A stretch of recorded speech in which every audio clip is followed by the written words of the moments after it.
Kisii. Crispin Otieno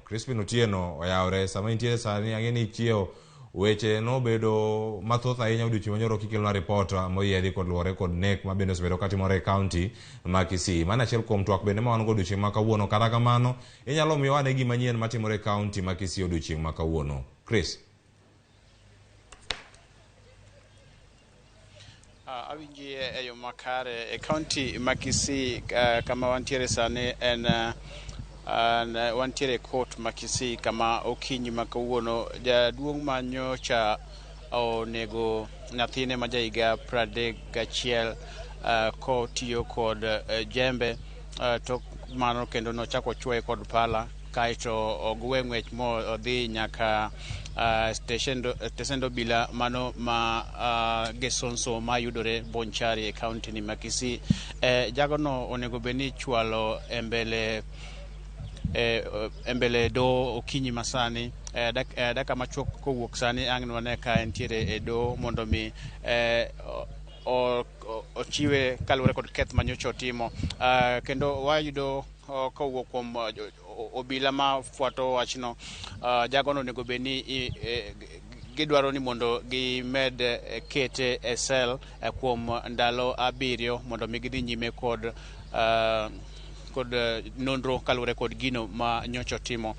Kaunti ma Kisii mana kaka iwacho osebedo ka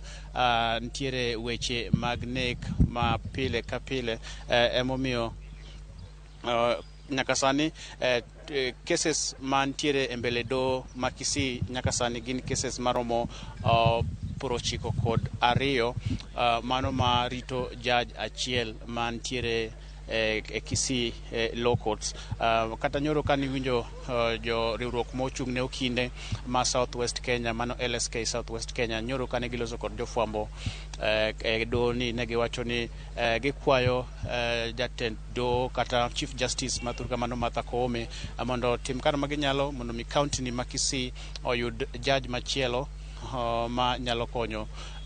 cases mantiere e do ma Kisii mamedo mana nyuolore piny maru. Omiyo giwacho ni cases go odhuro kendo judge achiel ok nyal tieko gi e saa mowinjore. Omiyo ne gikwayo Chief Justice mondo donjre e wachno mondo mi Kisii omed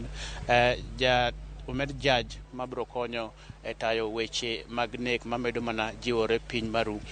Kendo nyalo paro chakre dwe kata chakre higa chakre ma kaka wuono wan gi tarik 11 nyaka ne wayaw higa manyien kaunti ni ma Kisii, ji maromo 4 osenegi kuonde mopogore opogore, wach ma medo mana kelo kihondko ne jogo modak e gwenge ma Kisii, ka wachore ni thoth nek go gin moko motenore kod weche mag lope kaunti ma Kisii, kendo pod ji ok ong'eyo kaka inyalo tim mondo mi weche mag lope go kik kel koko e kaunti ni ma Kisii, kendo mondo mi nek bende odog chien.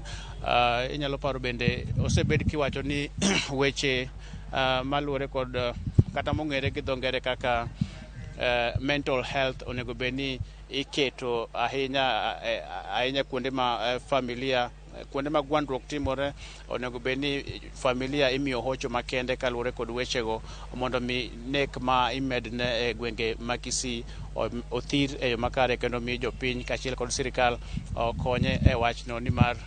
weche mag nek pod dhi nyime kendo ji pod ok ong'eyo kaka inyalo tim mondo mi thir weche mag nek go. Wagoni erokamano ahinya mano Crispin Otieno, ang' imiyo ler mathoth bende kaluwore kod